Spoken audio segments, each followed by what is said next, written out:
Hello, and welcome to On My Shelf. If you're looking for a funny and empowering young adult novel about body image, family dynamics, and growing up, I have just the book for you.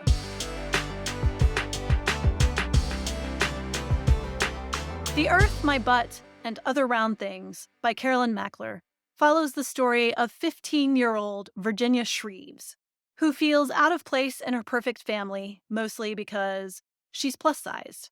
And the story follows her navigating a new relationship, sending her best friend across the country for a little move that she had to make, and just simply growing up. Carolyn Mackler won a Printz honor for this book back in the early 2000s, and she re released the book in 2018 with some text updates because at the time that she had written and published in the early 2000s, there wasn't a lot of text between young adults, and so she just updated a lot of the text. She's also written many other YA books, including a sequel to this one, which is called The Universe is Expanding and So Am I, which also released in 2018. I loved so much about this book.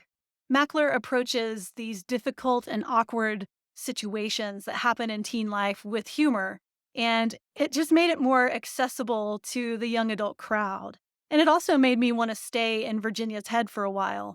So, fortunately, there is a sequel that is next on my list right now. Virginia also felt really authentic to a 15-year-old life. I found that in a lot of YA books now, the characters are really, really mature and they seem to have a lot of things figured out. And I don't remember feeling that way as a 15-year-old. And I have a 16-year-old now who wants to project to the world that he has everything figured out, but inside he doesn't have everything figured out. I loved the way that Mackler made Virginia seem like a very authentic portrayal of a 15-year-old where she's balancing innocence but also some burgeoning maturity. I also really loved the asides that Mackler uses in Virginia's voice.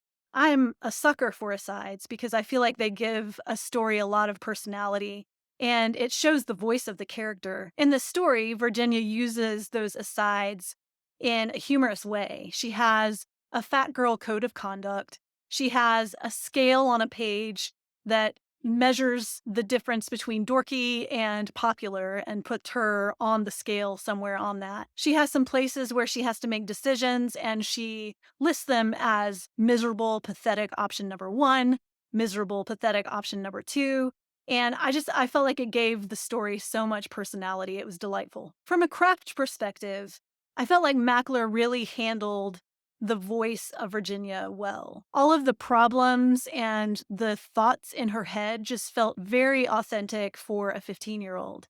So I feel like it's a book that writers and readers, if they want to, can study for how to create the perfect 15-year-old voice. One of my pet peeves is when young characters in books sound a lot more mature than they actually are.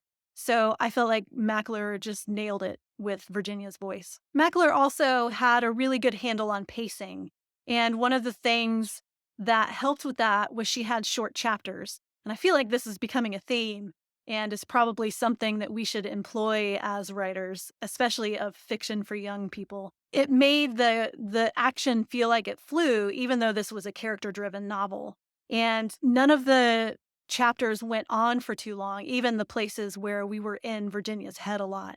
So I feel like the pacing in the short chapters were just really well done. The third thing I really enjoyed from the craft perspective were the first lines in many places. I think Mackler really paid attention to the way that she was starting things. For example, chapter one, the way she started the book was Froggy Welsh the Fourth is trying to get up my shirt.